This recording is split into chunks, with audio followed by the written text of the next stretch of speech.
নমস্কার। বাংলা সেরা গল্পে সবাইকে জানাই স্বাগত। শুরু করছি আজকের গল্প। আজ পড়ে শোনাব সজনীকান্ত দাশের লেখা গল্প কেষ্টর মা। তাহলে শুনতে থাকো গল্পটা। গল্পের নাম কেষ্টর মা। কাজে অকাজে গ্রামের সূচিবায়ুগ্রস্ত গৃহিণীরা পর্যন্ত তাহাকে ডাকিতেন। নাড়ু কুটিতে, খই মুড়ি ভাজিতে, নারিকেলের তক্তি বানাইতে, বিবাহ শ্রাদ্ধাদি ব্যাপারে পান সাজিতে, তরকারি কুটিতে এবং সহস্রবিধ ক্ষুদ্র বৃহৎ অথচ অত্যন্ত প্রয়োজনীয় কার্যে কেষ্টর মাকে বাদ দিবার উপায় ছিল না। গ্রামের ভদ্রগোষ্ঠীর সেও একজন হইয়া পড়িয়াছিল। কাজে কর্মে অবশ্য প্রয়োজনীয় বলিয়া তাহার পূর্ব ইতিহাস যেন লোকে ইচ্ছা করিয়াই বিস্তৃত হইয়াছিল। কিন্তু খুব অধিক দিনের কথা নহে। এই সামান্য নারীকে লাঞ্ছিত করিবার জন্য গ্রামের মহামহিম মোড়লমণ্ডলীর শিখা ও হুঁকা একসঙ্গে সবেগে আন্দোলিত হইয়া উঠিয়াছিল। তাহার কথা উঠিলেই সতীসাধ্যী গৃহিণীরা নাসিকা কুঞ্চিত করিয়া মৌখিক শতমুখী প্রহারে বেচারাকে জর্জরিত করিতেন। গ্রামের রসিকা যুবতীরা গোপনে মুখরোচক আলোচনা করিত। গাঁয়ের গিন্নিবান্নি বৌঝি, সমাজপতি ও ছেলে ছোকরাদের এই নিন্দা সমালোচনা ও রূঢ় বাক্য যখন পল্লবিত হইয়া কেষ্টর মার কর্ণগোচর হইত, সে তখন যথাসম্ভব আপনার সামান্য কুটির প্রাঙ্গণে আত্মগোপন করিয়া অতীব সংকোচে দিন কাটাইত। পারতপক্ষে কখনোই ঘরের বাহির হইত না। কোনো দিক দিয়া কোনো প্রকার বাধা না পাইয়া হতাশ নিন্দুকেরা শেষ পর্যন্ত ক্ষান্ত হইয়াছিল।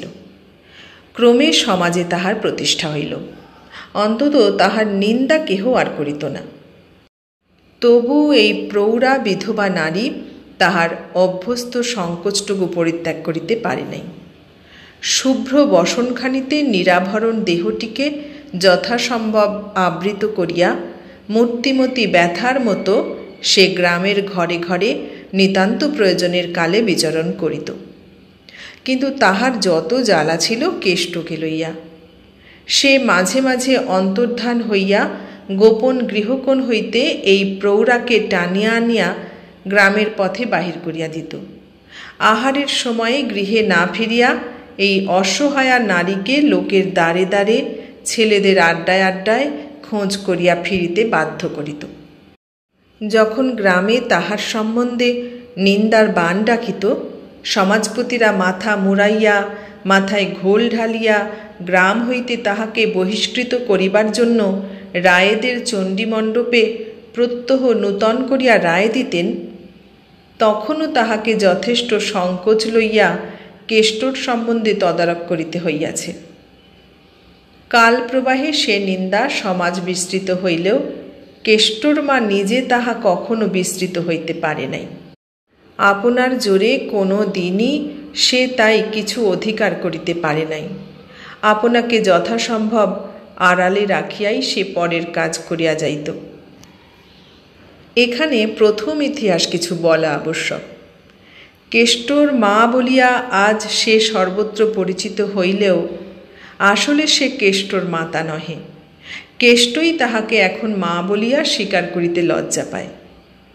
এই নিঃসহায় বিধবার দুঃখ লজ্জা সংকোচের সবচাইতে বড় কারণও সেখানে।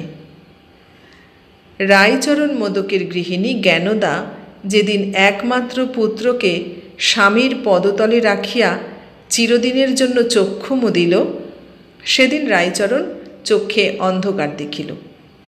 স্ত্রীর অন্ত্যেষ্টিক্রিয়া যথাসম্ভব ধুমধামের সহিত শেষ করিয়া মাতৃহারা অপগণ্ড ররুদ্যমান শিশুকে লইয়া সে যখন ঘরের দরজায় আসিয়া বসিল, তখন পাড়ার বৃদ্ধ বৃদ্ধা হইতে আরম্ভ করিয়া তাহার সমবয়স্ক বন্ধুরা পর্যন্ত প্রত্যেকেই তাহাকে দ্বিতীয়বার সংসার করিবার প্রয়োজনীয়তা সম্বন্ধে যথোচিত ও অযাচিত উপদেশ দিয়া গেল।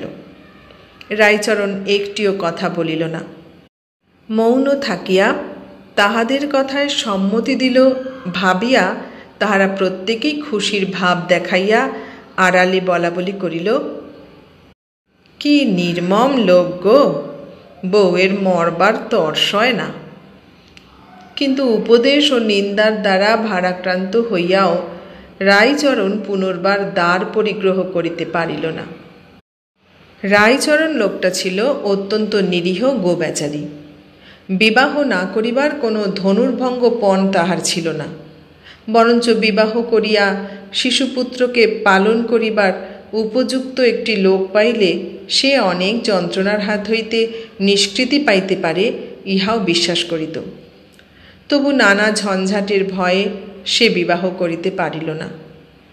যদি এক কোপে বলি দেওয়ার মতো সহজেই কাজটা নিষ্পন্ন হইয়া যাইত, তাহা হইলে বিবাহ করিতে তাহার বাধিত না। কিন্তু অনেক তোড়জোড়, অনেক হাঁকডাক করিয়া তবে একটি বিবাহ করিতে পারা যায়, তা সে দ্বিতীয় পক্ষই হোক আর তৃতীয় পক্ষই হোক। লোকলৌকিকতা, পাওনা দেনা, মন্ত্রতন্ত্র, পুরোহিত নাপিত, সে অনেক হাঙ্গামা। রায়চরণ বিবাহ করিতে পারিল না, অথচ দুগ্ধপোষ্য শিশুটিকেও মানুষ করিতে হইবে। পিতৃকুলে তাহার আপনার বলিতে কেহ ছিল না। মাহিনা করিয়া লোক রাখিয়া ছেলেকে মানুষ করিবে এমন অর্থেরও তাহার অভাব ছিল। তাহাকে খাটিয়া খাইতে হয়। রীতিমতো হাড় ভাঙা পরিশ্রম না করিলে দুই বেলা অন্ন সংস্থান হওয়াই দুর্ঘট। ছেলেকে লইয়া নিজে যে কিছু সুবিধা করিয়া উঠিতে পারিবে তাহার সুযোগও ছিল না। অনভ্যস্ত কাজে অতিরিক্ত যত্ন দেখাইতে গিয়া শিশুর অবিরাম ক্রন্দনে সে দিশাহারা হইয়া পড়িতে লাগিল। এরূপ ক্ষেত্রে আবাল্য বিধবা শ্যালিকা কুসুমের কথা তাহার মনে পড়িয়া গেল। শাশুড়ি বাঁচিয়া থাকিলে তাহার হাতেই সন্তানকে সঁপিয়া দিয়া সে নিশ্চিন্ত হইতে পারিত। এখন থাকিবার মধ্যে এই এক কুসুম আছে। দাদার সংসারে অনেকগুলি সন্তান পরিবৃত বৌদিদিদের মন যোগাইতে চলিতে তাহাকে যথেষ্টই পরিশ্রম করিতে হইত। অধিকন্তু উঠিতে বসিতে বৌদিদির অকারণ গঞ্জনা ও দাদার লাঞ্ছনা তো ছিলই। বসিয়া বসিয়া অন্ন ধ্বংস করিয়া সে যে দাদার সমূহ ক্ষতি করিতেছে এবং একদিন স্বামী ও শ্বশুরকুলের মতো এই সংসারের সকলকেও গ্রাস করিবে ইত্যাদি কথা শুনিয়া শুনিয়া তাহারও বিশ্বাস হইয়াছিল সে দাদার সংসারে ভয় ও ভয়ের স্বরূপই অবস্থান করিতেছে। শ্যালকের কাছে রায়চরণ প্রস্তাব করিয়া পাঠাইল, কুসুমকে তাহার নিকটে পাঠাইয়া দেওয়া হোক। ছেলে একটু বড় হইলেই কুসুম ফিরিতে পারিবে। কিন্তু শ্যালক রাজি হইলেও শালাজ প্রথমটা রাজি হইল না। মুখে অন্য কথা বলিলেও অপগণ্ড সন্তান পরিবৃত সংসারে কুসুম তাহার যন্ত্রণার কতখানি লাঘব করিত সে তাহা ভালো রকমেই জানিত। কুসুম চলিয়া গেলে তাহার দুর্দশার অবধি থাকিবে না। শ্যালকের উত্তর শুনিয়া রায়চরণ দমিয়া গেল এবং একদিন শিশুপুত্রকে সঙ্গে লইয়া গরুর গাড়ি সহযোগে শ্যালকের গৃহে দর্শন দিয়া অন্তত 1 বৎসরের জন্য কুসুমের সহায়তা প্রার্থনা করিল। রায়চরণের বিশ্বাস ছিল যে তাহার ও শিশুর দুরবস্থা দেখিয়া শ্যালকের মন গলিবে। শ্যালক ও শ্যালক পত্নীর মন গলিল কিনা বোঝা গেল না বটে, কিন্তু কুসুম দিদির কথা স্মরণ করিয়া কাঁদিয়া আকুল হইল। গরুর গাড়ির ভিতর হইতে সেই যে সে দিদির অনেক বয়সের, অনেক আদরের ও অনেক পূজামানতের ফল এই কাঁটাটুকুকে কোলে তুলিয়া লইল, আর তাহাকে কোল হইতে নামাইতে পারিল না। তাহার শূন্য মরুময় জীবনে এই শিশুটি যেন অমৃত বর্ষণ করিল। শৈশবে কখন তাহার বিবাহ হইয়াছিল, কখন সে নারীর চরম দুর্ভাগ্য বৈধব্য বরণ করিয়াছিল, এসব তাহার স্মরণেই ছিল না।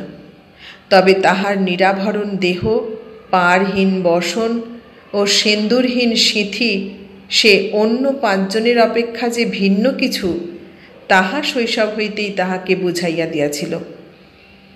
তারপর উঠিতে বসিতে শাশুড়ি, মাতা পিতা ও পাড়া প্রতিবেশীর কাছে বৈধব্যের জন্য সে খোটা খাইয়াছে।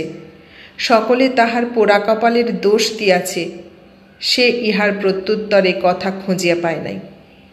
গত জন্মের নিদারুণ পাপের প্রত্যক্ষ প্রমাণ যখন এমনভাবে পাওয়া যাইতেছে, তখন তাহার বলিবার আছেই বাকি। শৈশব ছাড়িয়া কৈশোরে এবং কৈশোর ছাড়িয়া যৌবনে সে পদার্পণ করিল, কিন্তু তাহার অপরিপক্ব মনে কোনো বিকার আসিতে পারিল না। মনের গোপন কোণেও বিন্দুমাত্র রং ধরিল না। সে শিশুই রহিয়া গেল। দাদার সংসারে কাজের চাপে সে নিভৃতে নিজেকে যাচাইয়া দেখিবার অবকাশ পায় নাই। তাহার আর 5 জন সমবয়সী যে স্বামীদের লইয়া আমোদ আহ্লাদ করে, সে পারে না। ইহা বিচার করিয়া দেখিবার মতো অবসরও সে পায় নাই। মনের পরিণতি না ঘটিলেও দেহে তাহার যৌবনের বান ডাকিয়াছিল, এবং ঘাটের পথে পাড়ার রসিক ছোকরারা সঙ্গীতে ইঙ্গিতে সেটি তাহাকে বুঝাইবার জন্য প্রাণপণ করিয়াছিল, কিন্তু সক্ষম হয় নাই। যৌবনের অপরূপ লাবণ্য হিল্লোল সর্বাঙ্গে মাখিয়াও কুসুম শিশু ছিল। দাদার সন্তানদের মানুষ করিবার ভার হাতে পাইয়াও বৌদিদির অত্যাচারে সে মাতৃত্ব অনুভব করে নাই। দিদির পুত্রটিকে কোলে পাইয়া সে সহসা শৈশব হইতে অনেক ধাপ প্রমোশন পাইয়া একেবারে মা হইয়া বসিল। যে সংকোচ সে এতকাল মনের মধ্যে অহরহ অনুভব করিতেছিল, তাহা যেন কোথায় মিলাইয়া গেল। সে দাদা ও বৌদিদির সামনে বিশেষ জোরের সহিত গিয়া বলিল যে ভগিনীপতির সহিত সে যাইবে। বলিয়া দিদির পুত্রটিকে বুকের কাছে লইয়া চুমু খাইল। দাদা বলিল, বটে, আচ্ছা। কুসুম চলিয়া যাইতেই তাহার বৌদি তাহার এই অকারণ শিশুপ্রীতি দেখিয়া এমন একটা কুৎসিত ইঙ্গিত করিল যে স্বামীর কাছেই সে ধমক খাইল। কুসুম রায়চরণের সহিত চলিয়া গেল। সেই যে 23 বৎসর বয়সের সময় সে রায়চরণের গৃহে পদার্পণ করিয়াছিল, তাহার পর সে প্রৌঢ়া হইল, তবু দাদার গৃহে আর ফিরিতে পারে নাই। রায়চরণের শিশু তাহাকে এমনইভাবে আষ্টে পৃষ্ঠে বাঁধিয়া ফেলিয়াছিল। পেটে না ধরিলেও সে এক মুহূর্তের জন্য আর ভাবিতে পারে নাই যে কেষ্ট তাহারই সন্তান নয়। কেষ্টর প্রতি স্নেহ ছাড়াও দাদার গৃহে প্রত্যাবর্তন করিবার পথে আরেকটি প্রবল অন্তরায় উপস্থিত হইয়াছিল। রায়চরণের সহিত তাহার একটা কুৎসিত ঘনিষ্ঠতার কথা দিদির শূন্য গৃহে পদার্পণ করিবার অল্পদিনের মধ্যেই রাষ্ট্র হইয়া পড়িয়াছিল। নিন্দুকেরা যেন ইহার জন্য ওত পাতিয়াছিল। সত্য হোক মিথ্যা হোক, এত বড় কলঙ্কের কথা শুনিয়াও রায়চরণ বা কুসুম কখনো ইহার প্রতিবাদ করে নাই। রায়চরণ তাহার দোকানের গণ্ডির মধ্যেই ডুব মারিল, এবং কুসুম কেষ্টকে বেশি করিয়া আঁকড়াইয়া ধরিয়া ঘরের কোণ আশ্রয় করিল। পারতপক্ষে ঘরের বাহির হইত না। বস্তুত নিন্দা উঠিবার এমন সহজ সুযোগ আর কোনো মানুষে দেয় নাই। বিপত্নিক হইলেও রায়চরণের বয়স এমন কিছু বেশি হয় নাই যাহাতে সমত্ব বয়সী এই বিধবা শ্যালিকার সহিত একত্র বাস লোকে উপেক্ষা করিতে পারে। বাড়িতে এক কচি শিশু ছাড়া জনপ্রাণী থাকে না। এমত অবস্থায় অন্যায় কিছু না ঘটাই অন্যায়। লোকে বিশেষ বিশেষ দিন ও ঘটনার উল্লেখ করিতে পর্যন্ত ছাড়িল না। কে কি শুনিয়াছে, কে কি দেখিয়াছে, রায়দের চণ্ডীমণ্ডপে তাহার শুনানি হইল। সমাজপতিরা আগুন হইলেন। গাঁয়ের গিন্নিবান্নিরা পুকুর ঘাটে যথেষ্ট তোলপাড় শুরু করিলেন। ঘৃত এবং অগ্নি নামক পদার্থের পরস্পর সান্নিধ্য কি ভীষণ কুফলপ্রদ তাহার জ্ঞাত ও শ্রুত অনেকগুলি দৃষ্টান্ত দেওয়া হইল। এমনি করিয়া কুসুমের আগমন গ্রামের শান্ত জীবনযাত্রায় কিছু রং ধরাইয়াছিল বটে, কিন্তু নিন্দা কটূক্তি টিকিবার পক্ষে যে প্রতিবাদ ও ক্রোধ প্রকাশের প্রয়োজন, রায়চরণ বা কুসুমের দিক হইতে তাহার একটিও না আসাতে এক হাতে তালির মতোই তাহা ক্রমশ নিঃশব্দ হইয়া আসিল। এই নিন্দার প্রথম হিড়িকে রায়চরণ কিছু প্রমাদ গণিয়াছিল এবং কুসুমকে ফিরাইয়া লইয়া যাইতে শ্যালককে অনুরোধ করিয়া পত্রও দিয়াছিল।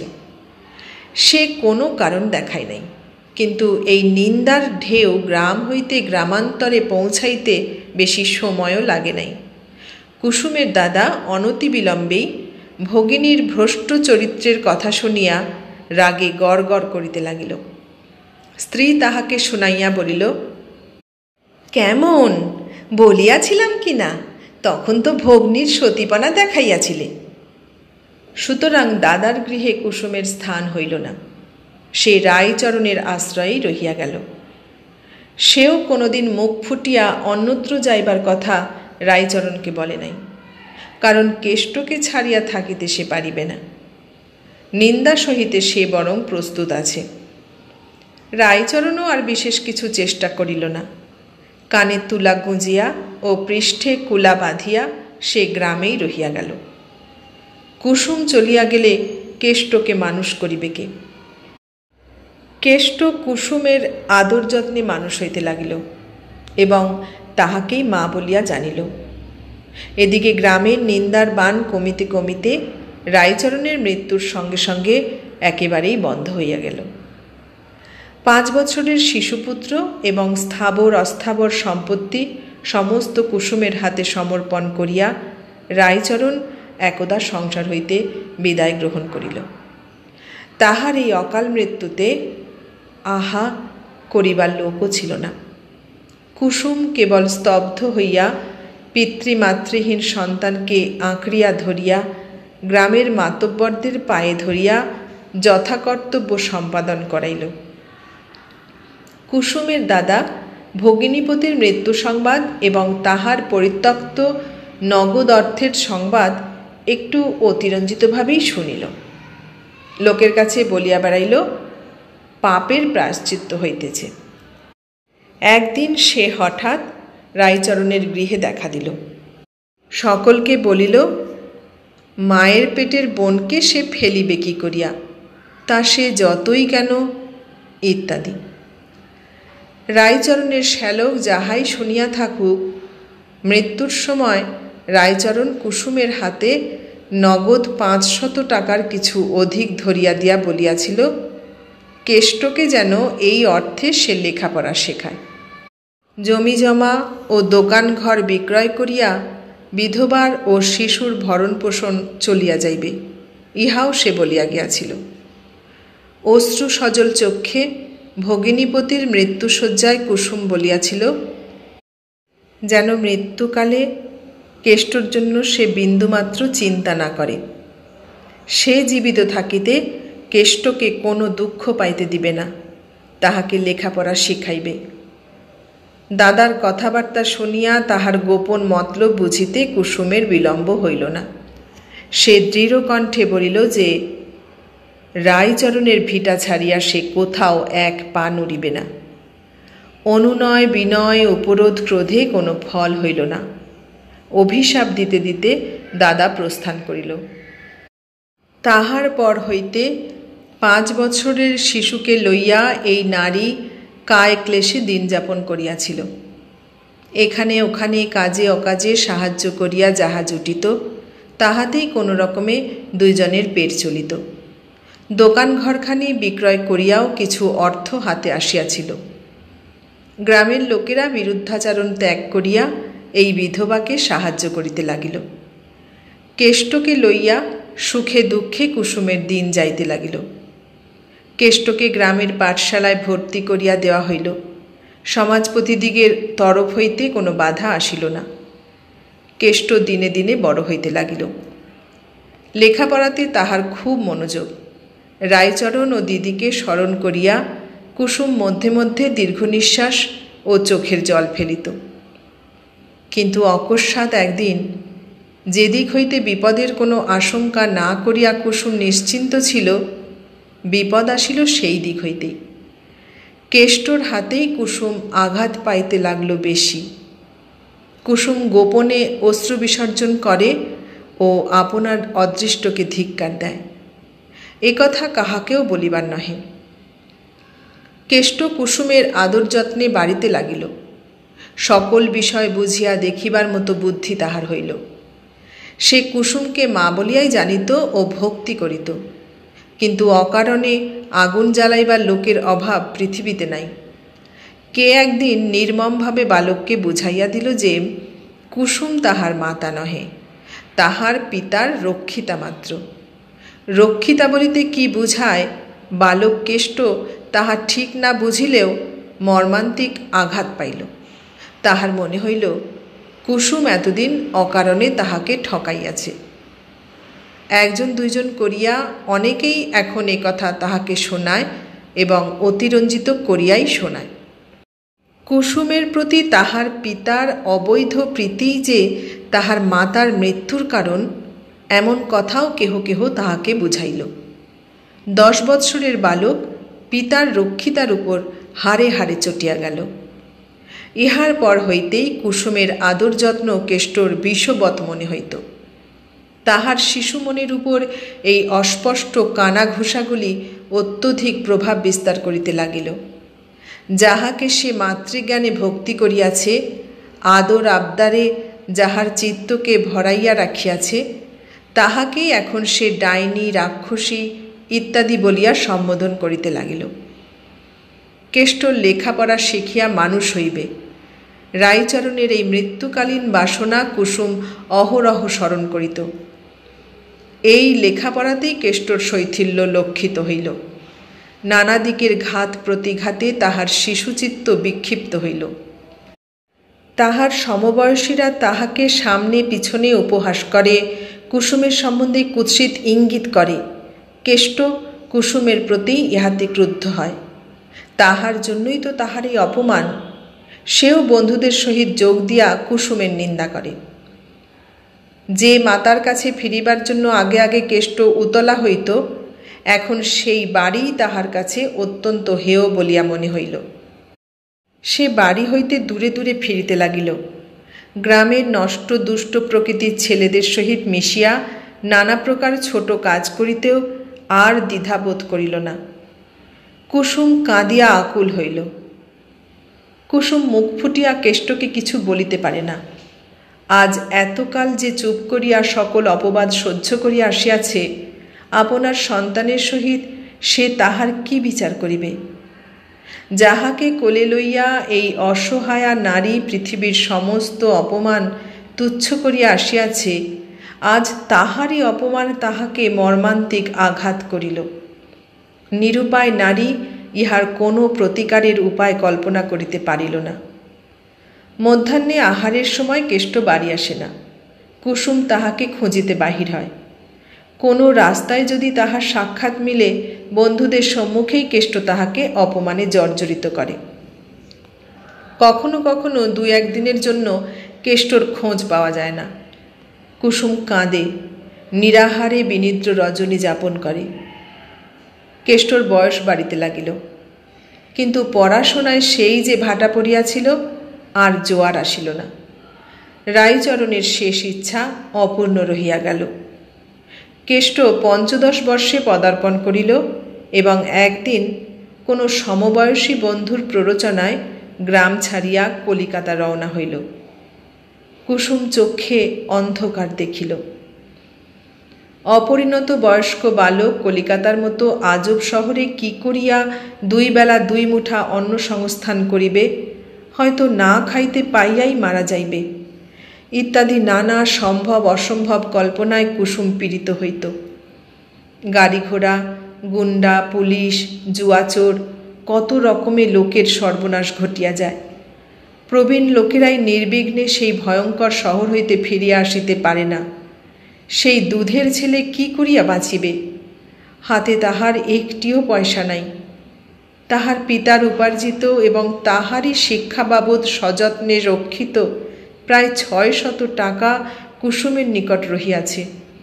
অথচ সে কলিকাতার পথে হয়তো অন্যের জন্য ভিক্ষা করিয়া ফিরিতেছে। এই চিন্তা কুসুমের অসহ্য হইল। যে ছেলেটির সঙ্গে কেষ্ট কলিকাতা গিয়াছিল, কুসুম একদিন তাহাদের গৃহে উপস্থিত হইয়া কেষ্ট প্রভৃতির খবর জিজ্ঞাসা করিল। তাহারা কোনো সন্ধান জানে না। হতাশভাবে কুসুম ফিরে আসিল। কলিকাতা প্রত্যাবৃত রায়দের বড় ছেলের মুখে একদিন কেষ্টর খবর পাওয়া গেল। কলিকাতার কোনো হোটেলে চাকরি লইয়া কেষ্ট নাকি বহু কষ্টে জীবনযাপন করিতেছে। কুসুম সকল সংকোচ ত্যাগ করিয়া রায়েদের ছেলের সহিত একদিন দেখা করিয়া কেষ্টকে এই কথা বলিতে অনুরোধ করিল, সে যেন গ্রামে ফিরিয়া তাহার 600 টাকা বুঝিয়া লয় ও তাহা দ্বারা গ্রামেই হোক যেখানেই হোক একটা দোকান খুলিয়া নিজের ভরণ পোষণের ব্যবস্থা করে। বাবুটি স্বীকৃত হইলেন। হায় রে, কুসুমের কত আশাই না ছিল। কেষ্ট লেখাপড়া শিখিয়া মানুষ হইবে, বউ ঘরে আসিবে, তারপর নাতি নাতনিদের লইয়া তাহার জীবন কিরূপ ভরিয়া উঠিবে, এই সব কল্পনা সে প্রায় করিত। এখন কুসুম আকাশ কুসুম রচনা করিতেও ভরসা পায় না। একদিন হঠাৎ কেষ্ট গ্রামে আসিয়া উপস্থিত। নিজের বাড়িতে সে উঠিল না। তাহার সেই বন্ধুর বাড়িতে আশ্রয় লইলে কুসুমের সহিত দেখা করিয়া তাহার পাওনা টাকার দাবি করিল। কুসুম কাঁদিতে কাঁদিতে জানাইল, তাহার টাকা তাহারই আছে, সে আপনার ঘর সংসার বুঝিয়া লোক, এই বৃদ্ধ বয়সে পরের বোঝা আগলাইতে আর সে পারে না। কেষ্ট সমস্ত বুঝিয়া লইলে সে সেখানে থাকিবে না, যেমন করিয়াই হোক অন্যত্র সে পোড়া পেটের ব্যবস্থা করিবে। কেষ্ট বলিল, বেশ্যার বাড়িতে সে থাকিতে পারিবে না। কুসুম শুনিয়া স্তম্ভিত হইল। এতটা সে প্রত্যাশা করে নাই। গ্রামের সমাজপতি গৃহিণী বৌঝিয়েরাও যে কথা তাহাকে বলিতে পারেন নাই, আজ কেষ্ট কিনা সেই কুৎসিত কথা উচ্চারণ করিল। তাহার চক্ষে অশ্রু শুকাইয়া গেল। সে আর একটিও কথা না বলিয়া বহুদিনের সযত্ন রক্ষিত কেষ্টর শিক্ষার খরচ প্রায় 600 টাকা কেষ্টর হাতেই গুনিয়া দিল। কেষ্ট কথা না বলিয়া চলিয়া গেল। কুসুম এবার কাঁদিতে বসিল। তাহার দিদিকে স্মরণ হইল। রায়চরণের কথা মনে পড়িল। হায় রে অতীত, হায় রে ভবিষ্যৎ। আমৃত্যু এই শূন্য কুটিরে সে একলা কাটাইবে কি করিয়া? স্মৃতির বৃশ্চিক দংশনে সে পাগল হইয়া যাইবে। যে কেষ্টকে এতকাল বুকে রক্ত দিয়া মানুষ করিল, সে তাহাকে চরম অপমান করিতেও দ্বিধা করিল না। কিন্তু বহু চেষ্টা করিয়াও কুসুম মনকে দৃঢ় করিতে পারিল না। কেষ্টর কথা ভাবিয়া সে আকুল হইল। গ্রামের প্রত্যেকের কাজে সে যথাসাধ্য সাহায্য করে। সকলে তাহাকে কেষ্টর মা বলিয়াই খাতির যত্ন করে। তাহার পূর্ব ইতিহাস কেহ মনে রাখে নাই। শুধু নিঃসঙ্গ রাত্রির অবসরে কেষ্টর সহিত শেষ সাক্ষাতের দিনের কথাগুলি তাহার মনে আগুনের মতো জ্বলিতে থাকে। তাহার দুঃখে এখন সকলেই সহানুভূতি দেখায়। পাড়ার প্রবীণা গৃহিণীরা বলেন, আহা, ছেলেটা কি পাষাণ গা, মাগিকে এত কষ্টও দেয়। কেষ্ট টাকা লইয়া সেই যে গিয়াছে, আর তাহার সাক্ষাৎ পাওয়া যায় নাই। তাহার কোনো খোঁজও কেহ দিতে পারে নাই। কলিকাতায় যাহাদের যাওয়া আসা আছে, কুসুম তাহাদের কাছে ঘোরাফেরা করে, কেহ কোনো সন্ধান দিতে পারে না। 1 বৎসর ঘুরিয়া গেল, কেষ্টর সন্ধান পাওয়া গেল না। কুসুম দারুণ রোগে শয্যাশায়ী হইল। মৃত্যু যন্ত্রণায় ছটফট করিতে করিতে সে কেবল কেষ্টর কথা বলিতে লাগিল, তাহাকে দেখিতে চাহিল। গ্রামের ভদ্রঘরের গৃহিণীরা তাহার রোগের সময় তাহাকে দেখিতে আসেন। প্রত্যেকেই যথাসাধ্য এই নিঃসঙ্গ নারীর সেবা করেন, কিন্তু তাহার হাহাকার কেহ ঘুচাইতে পারেন না। কেষ্টর কথা ছাড়া তাহার মুখে অন্য কথা নাই। তাহার একমাত্র কামনা যেন কেষ্ট তাহার মুখাগ্নি করে। সেই কথাই ঘুরাইয়া ফিরাইয়া সে সকলকে জানায়। কিন্তু রায়চরণের শেষ ইচ্ছার মতো তাহারও শেষ ইচ্ছা পূর্ণ হইল না। পাড়া প্রতিবেশিনী পরিবৃত হইয়া কুসুম একদিন প্রাণ ত্যাগ করিল, কিন্তু কেষ্ট আসিয়া তাহার অন্ত্যেষ্টিক্রিয়া করিল না। সে কোথায় রহিল কেহ জানিতেও পারিল না। কেষ্টর মার কথা এখন সকলে প্রায় বিস্মৃত হইয়াছে। কেষ্টও সেই হইতে আর গ্রামে দর্শন দেয় নাই। শুধু বৃদ্ধা রায় গৃহিণী এখনও মাঝে মাঝে কেষ্টর মায়ের কথা উল্লেখ করিয়া বলেন যে কেষ্ট ফিরিলে তাহাকে দিয়া কুসুমের নামে গয়ায় পিণ্ড দেওয়াইবেন। তাহাতেই হয়তো পরলোকে এই দুর্ভাগিনীর আত্মা পরিতৃপ্ত হইবে।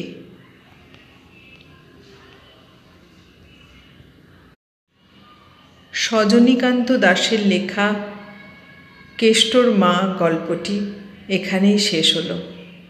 কেমন লাগলো গল্পটা? ভালো লাগলে লাইক, কমেন্ট, শেয়ার করো। আর নতুন বন্ধু হলে সাবস্ক্রাইব করার অনুরোধ রইল। সবাইকে অনেক ধন্যবাদ জানিয়ে আজ এখানেই শেষ করলাম।